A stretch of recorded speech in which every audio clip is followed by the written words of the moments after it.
RSMM 140. Hai readers. I am back. Jangan lupa untuk like, give dan ruangan meeting semuanya menoleh ke arah dirinya.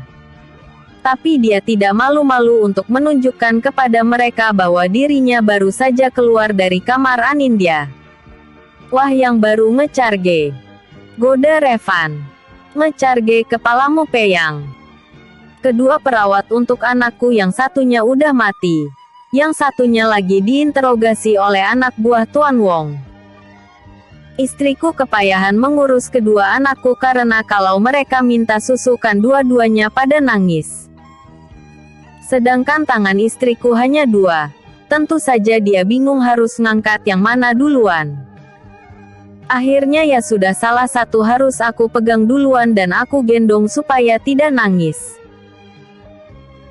Tadi aku lagi minta tolong sama asisten rumah tangganya Tuan Wong agar bisa menolong Anindya memanaskan ASI yang sudah diperas dan sudah dimasukkan ke dalam freezer untuk diberikan kepada anakku kalau bangun pas bersamaan seperti tadi. Kata Valen sambil menoleh ke arah Tuan Wong yang sedari tadi juga turut menguping pembicaraan mereka. Ya udah, langsung aja kamu panggil asisten yang kamu tunjukin biar mereka menolong Anindya. Istri kamu kalau pas menyusui bebarengan seperti tadi. Tapi kamu tadi tidak sempat menyusu juga kan? Goda Meruong sambil menaik turunkan alisnya mengejek Valen. Sah ya. Sudah sah. Jadi menyusu pun gak masalah. Sindir Valen dengan nada sarkas. Semua orang yang ada di tempat itu hanya bisa turut tertawa terbahak. Kepala pengawal yang menginterogasi perawat-perawat itu masuk dan menginfokan kepada Tuan Wong mengenai hasil interogasi mereka. Tuan, mereka berdua bersih. Tapi penyepidikan di lorong dan rumah besar. Ada penyadap yang dilempar di beberapa titik. Pengawal belum selesai menyisir. Tapi mereka sudah mengaktifkan pengacak sinyal sejak kita datang ke sana. Jadi kemungkinan ditemukan sangat kecil. Lapor kepala pengawal itu dengan nada hormat. Ia takut dengan reaksi Meruong yang kadang tak tertebak. Sisir tempat kita dan jangan sampai ada satupun penyadap yang tertinggal. Jangan lupa juga untuk merusak pantulan sinyal. Agar kita tetap tak terdeteksi. Perintah Meruong dengan wajah ganas. Meruong sangat kesal dengan perawat yang tadi sudah ia habisi. Tahu gitu ia siksa dulu, jangan dibunuh terlalu cepat. Menurut kabar pengawal yang berjaga di rumah besar, ada sepasukan orang yang berjalan menuju ke arah lokasi kita. Masih belum dipantau siapakah pasukan itu. Apakah Hunter Death atau bukan. Tapi mereka sudah mengirimkan laporan kepada kita baru saja. Saya minta izin untuk membakuk rumah besar supaya kita bisa mengetahui apakah pasukan itu datang ke tempat kita atau tidak. Kata kepala pengawal itu meminta izin kepada Tuan Wong setelah dia mendapatkan pesan singkat dari bawahannya yang berada di rumah besar. Kerjakan. Hancurkan langsung di beberapa titik yang sudah kita beri jebakan. Siapkan bom yang paling besar untuk menghancurkan pasukan itu di tempat. Jangan biarkan mereka masuk ke dalam areal aman kita. Kata Tuan Wong sambil juga mempersiapkan plan B untuk melarikan diri. Lalu bagaimana sekarang kita? Apakah kita juga akan pergi dari sini? Atau kita tetap di sini? Tanya Valen dengan nada kebingungan. Terus terang saja yang dia khawatirkan adalah Anindya, ayahnya dan juga anak-anaknya. Tapi tentu saja dia tidak boleh juga gegabah. Tim itku lagi mengecek koordinat yang aku kirimkan.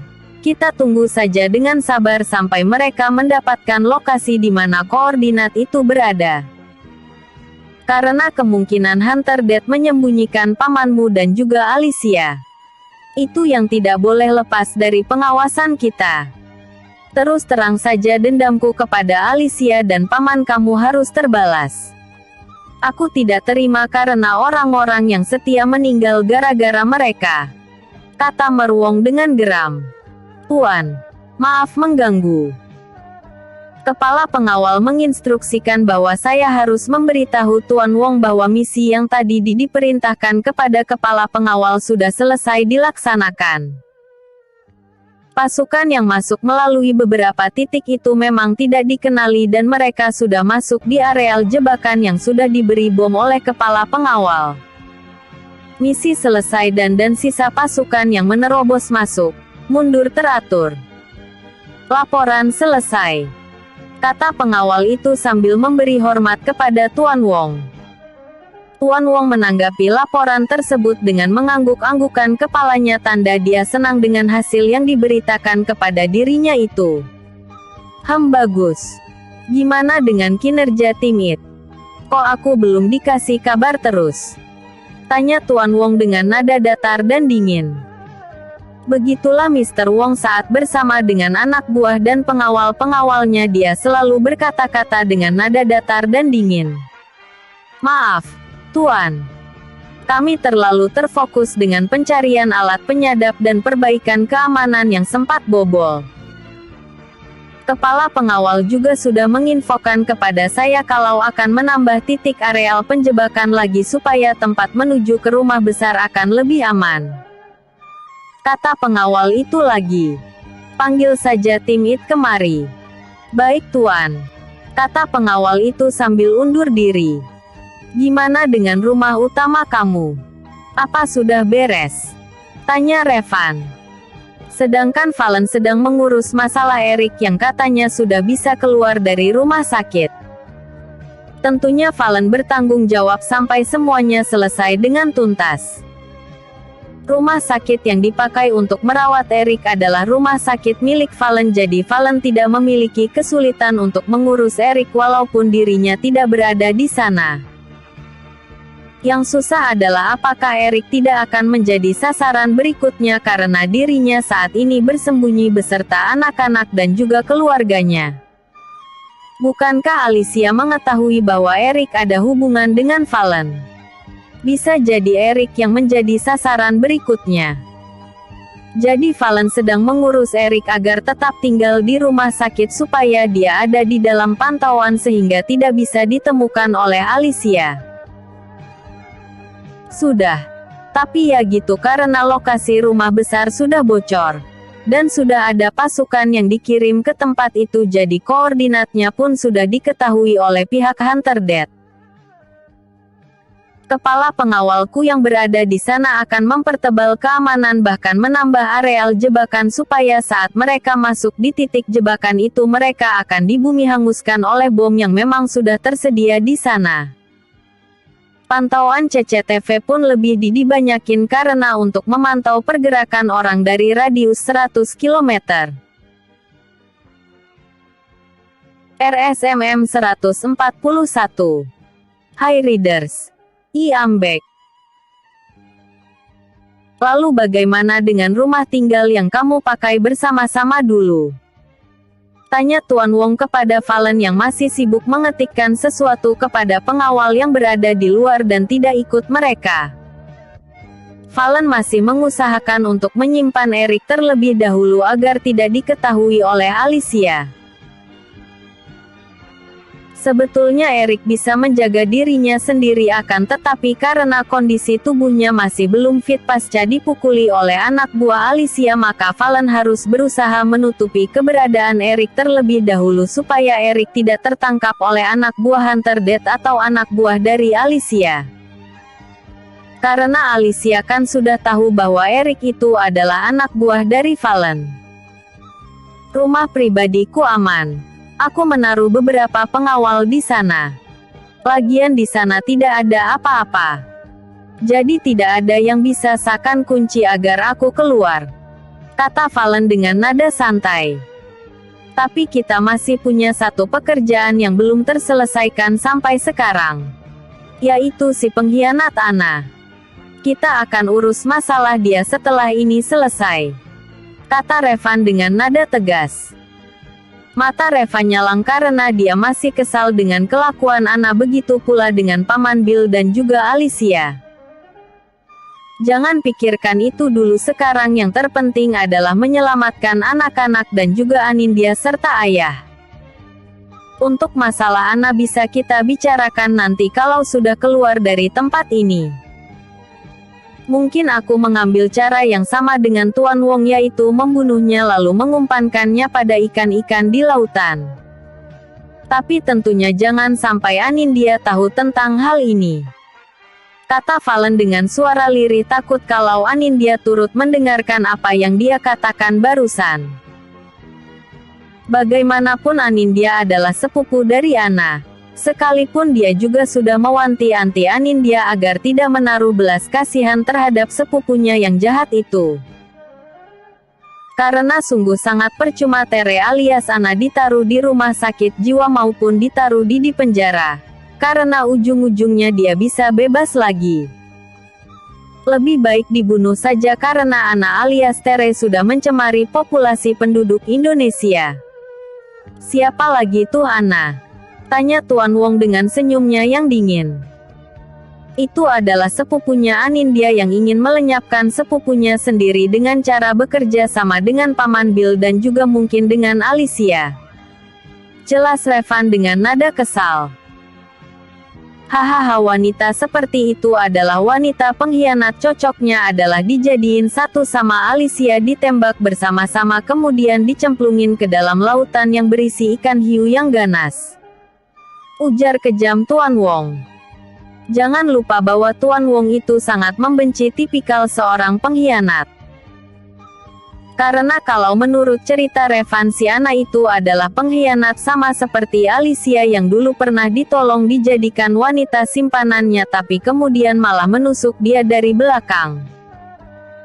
Ya sudah, nanti kalau kita sudah menemukan Alicia tinggal dijadiin satu aja sama si Ana.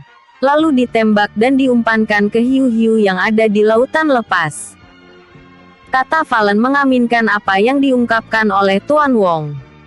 Dia juga sudah sangat jijik dengan Tere. Apalagi Tere sudah pernah meraba-raba tubuhnya. Ini semua gara-gara Erik. Pikirnya gemas. Tok tok tok. Maaf Tuan Wong. Tim IT yang Anda panggil sudah ada di sini. Baik, suruh mereka masuk. Baik Tuan. Katanya sambil menunduk hormat, kemudian masuklah ketiga orang yang berpenampilan sangat cupu. Ketiga orang laki-laki ini memakai kemeja berwarna biru langit kayak orang yang bekerja di rumah sakit saja. Nama saya adalah Alki. Kepala dari tim IT yang sudah bekerja selama 10 tahun di tempat ini. Kata salah seorang yang berperawakan sedikit lebih pendek daripada dua orang yang lainnya. Saya adalah Anthony. Saya sudah bekerja selama 8 tahun di tempat ini. Saya adalah Victor dan saya sudah bekerja di tempat ini selama 10 tahun dan umur saya ya jauh lebih tua daripada Pak Alki. Bagus. Kalian sudah bekerja lama dengan aku. Jadi kalian sudah tahu bahwa aku tidak suka dengan pengkhianat. Jadi kalian tolong jelaskan kepadaku kenapa kalian harus memakan waktu lama hanya untuk mencari koordinat yang aku berikan tadi. Tanya Tuan Wong dengan nada kesal. Maaf Tuan Wong, kami sudah menemukan titik koordinat yang dimaksud oleh Tuan Wong. Kami akan menyampaikannya kepada kepala pengawal yang biasanya keluar masuk di tempat kami. Tapi sudah beberapa jam ini kami belum menemukan kepala pengawal yang biasa meminta data-data kami untuk diberikan kepada Tuan Wong. Ini adalah hasil yang sudah kami temukan. Silakan Tuan Wong memeriksa dan membacanya. Kata Alki sebagai kepala IT. Ini berarti sangat dekat dengan pulau ini. Termasuk gugusan pulau yang ada di Kepulauan Seribu. Benar begitu kan maksudnya? Kata Tuan Wong dengan mata yang melebar karena terkejut. Untung saja areal pulau pribadi miliknya itu dilengkapi dengan fasilitas pengacak sinyal dan tidak bisa dilihat di GPS. Ya, perkiraan Tuan Wong benar. Jadi koordinat itu menunjuk kepada salah satu pulau yang ada di Kepulauan Seribu. Pulau ini juga merupakan sebuah pulau pribadi tetapi tempat mereka tidak dilengkapi dengan pengacak sinyal dan masih bisa dilihat dari GPS.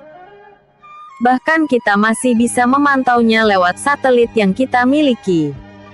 Dan inilah penampakan pulau yang tertera di titik koordinat yang Tuan berikan kepada kami. Kami bahkan sempat memfoto beberapa spot yang kami duga adalah tempat persembunyian dari pelarian yang dicari oleh Tuan. Ini adalah foto-foto yang kami tangkap melalui satelit yang kita miliki. Di situ ada semacam hotel atau tempat penginapan dan rumah-rumah yang seperti bungalow. Silakan Tuan cek terlebih dahulu foto-foto yang berhasil kita tangkap dari satelit yang kita miliki. Bahkan kita juga sudah bisa melihat beberapa penjaga yang ada di tempat itu hanya difasilitasi dengan peralatan yang standarnya masih di bawah peralatan yang kita miliki. Kata Kepala Pengembangan Teknologi yang dimiliki oleh Tuan Wong. Tuan Wong lantas menggosok-gosokkan kedua belah tangannya dengan antusias karena dia ingin melihat apa yang ditangkap oleh satelit yang dia miliki. Wajahnya langsung berubah cerah ketika melihat bahwa mereka bisa menangkap seluruh bagian dari pulau dan fasilitas umum yang meliputi tempat-tempat atau pos-pos keamanan yang dimiliki oleh Hunter Death. Kerja bagus, kata Tuan Wong dengan mimik muka bahagia. RSMM 142. Wah, berkat kalian, aku seneng kan? Happy reading. Menurut kalian enaknya bagaimana?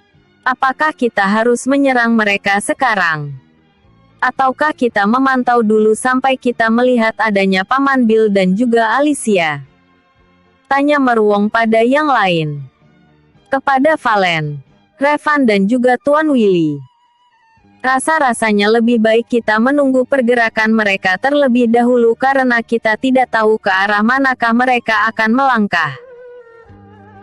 Kata Revan dengan nada bingung karena dia sendiri masih bingung apa yang harus dilakukan karena untuk menyerang langsung ke markas lawan membutuhkan energi dan juga strategi yang tepat. Jelas mereka sudah tahu tentang rumah besar milik Tuan Wong.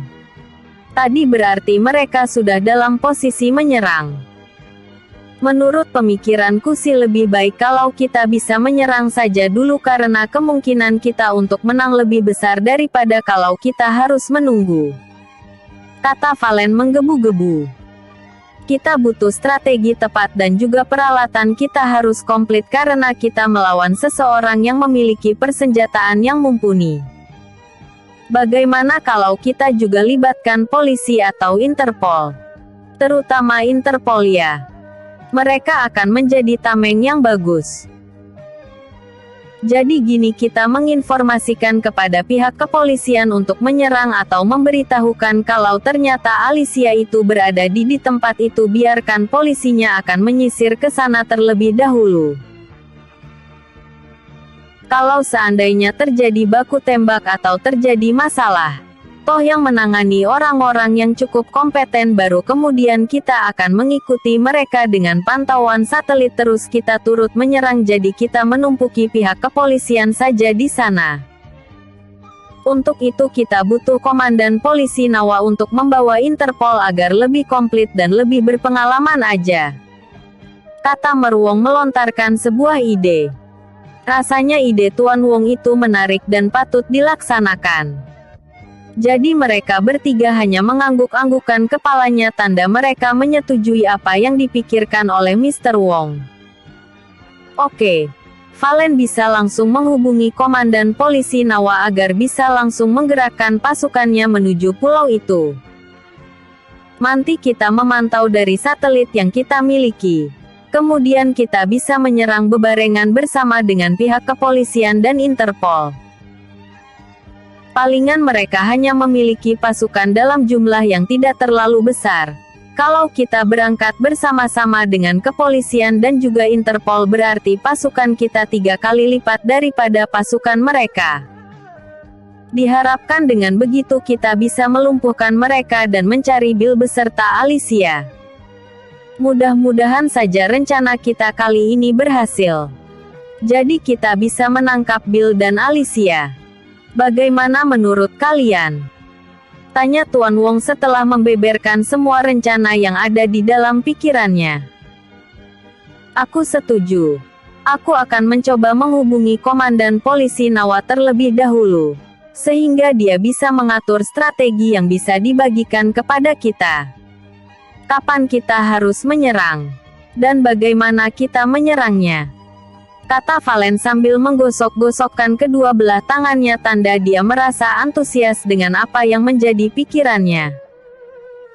Oke, kalau begitu sekarang kamu menghubungi komandan polisi tersebut dan aturlah rencana supaya ya kita bisa mendompleng pasukan polisi dan juga pasukan Interpol. Sejujurnya aku sudah tidak sabar untuk menemukan yang namanya Billy dan Alicia. Mereka berdua adalah ular yang sangat licik. Kita harus bisa membunuhnya. Kalau nanti pihak kepolisian tidak mau menyerahkan mereka, kita pura-pura saja membunuhnya karena kita salah sasaran. Jadi pihak kepolisian tidak bisa menuntut kita atas pasal-pasal pembunuhan. Kata Tuan Wong dengan nada yang sangat geram. Valen pun tampak menyetujuinya, bahkan matanya berbinar-binar karena bahagia. Oke, aku akan meneleponnya di kamar. Lebih baik kita beristirahat dulu saja. Aku juga akan membantu Anin untuk mengurus kedua anakku. Kata Valen sambil berpamitan dengan ayahnya Revan dan juga Tuan Wong. Halah, mau mengurus anak apa mau mengurus ibunya? Kamu itu modus aja kerjanya. Kata Revan dengan sebal. Langsung aja Valen berusaha membuat Revan menjadi kepengen. Ya dua-duanya dong bisa mengurus anak dan istri kan jadi pahala, apalagi kalau memberi nafkah batin kepada sang istri tentu pahalanya akan lebih besar, soalnya kasihan juga tuh sama istri karena dia di dalam kamar mengurus Liam dan Lios sendirian. Kata lain membela diri. Ya sudah sana. Kita semua juga harus istirahat dulu sebelum memikirkan lagi untuk berperang dengan orang-orang bayaran itu. Kita harus jaga fisik dan stamina kita menghadapi Hunter Death. Kata Tuan Ruang sambil berdiri dan hendak keluar dari kamar menuju kamar utama agar dia sendiri bisa cepat beristirahat. Valen bergegas masuk ke kamar yang dipakai Anindya beserta kedua anaknya. Demi keamanan anaknya tidak diizinkan untuk tidur terpisah dengan dirinya. Jadi dia dan Anindya tidur bersama dengan kedua anaknya. 2 box bayi milik anak-anaknya itu ditaruh di dalam kamar mereka.